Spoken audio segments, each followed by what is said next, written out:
Welcome to The Explainer. Today, we're jumping into 2026, a year that astrologically is shaping up to be a major crossroads. We're talking about a time of really powerful contradictions, huge shifts, and some deeply personal questions. So, what's actually in store? Let's get into it. This quote right here really sets the stage for the entire year.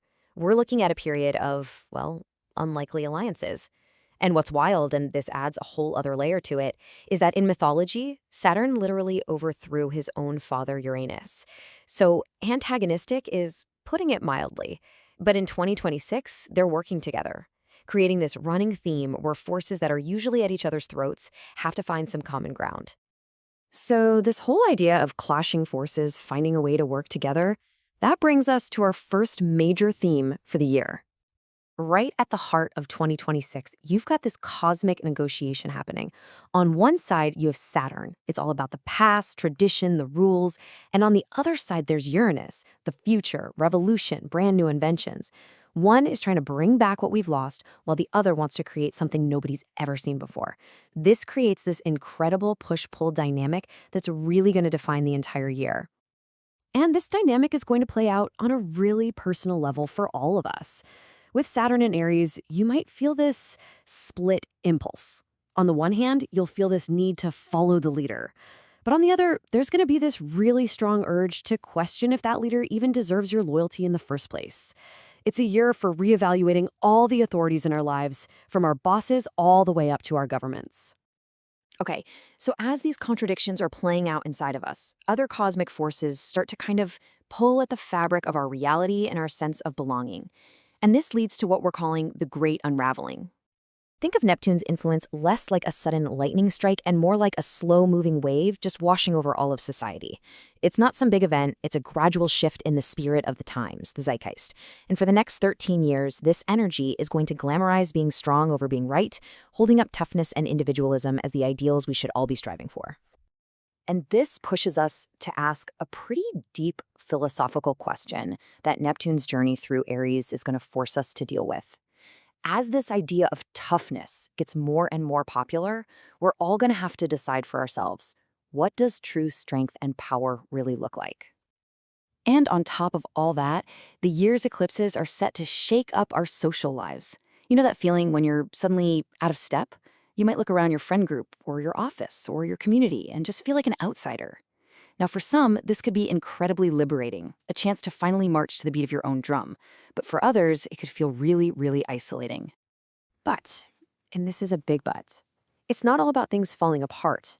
Out of all this disruption, we get these powerful opportunities to build something completely new and really meaningful. Okay, so in astrology, you've got Venus and Jupiter. They're known as the benefics. Basically, they're the good guys of the cosmos. When they connect, they bring good fortune.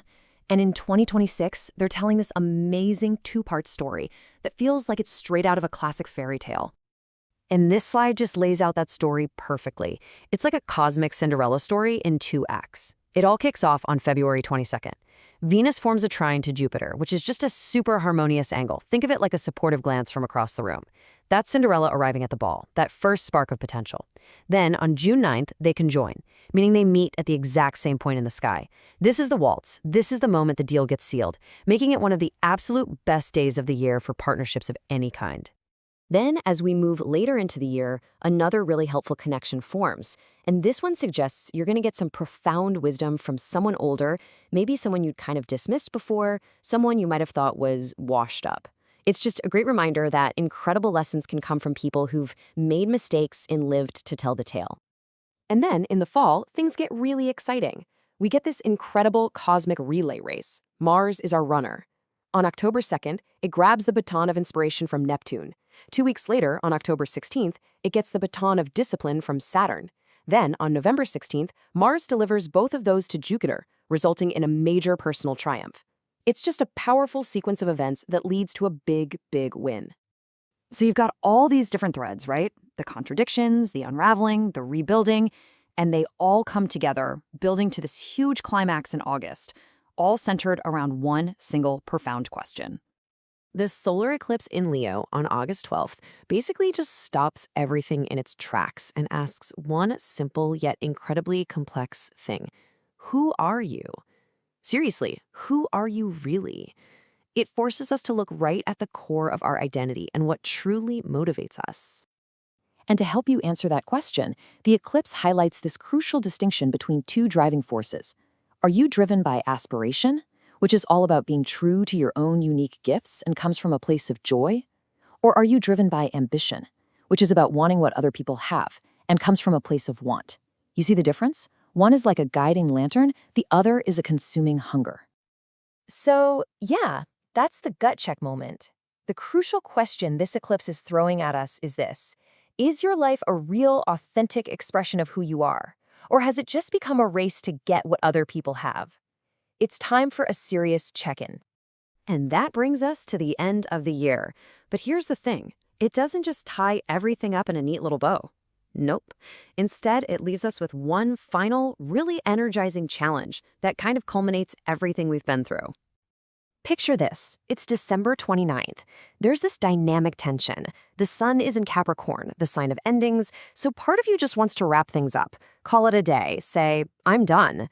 But it's being challenged by Saturn and Aries, the sign of new beginnings, which is like a coach in your ear saying, that was great, now give me 50 more. And that tension, that feeling of being totally spent, but also finding this surprising new surge of potential, this quote just nails it. It's that moment of, I can't go on, I'll go on. It is the perfect culmination of the year's journey, pushing you to start 2027 not from a place of rest, but from a place of renewed drive. So ultimately, 2026 is a year of deep, deep transformation. It's designed to unravel old structures so you can build new, more authentic ones, based on your aspiration, not your ambition. And it leaves you at this final, powerful question, ready to continue the work with a much, much clearer sense of who you are and what you're really here to do.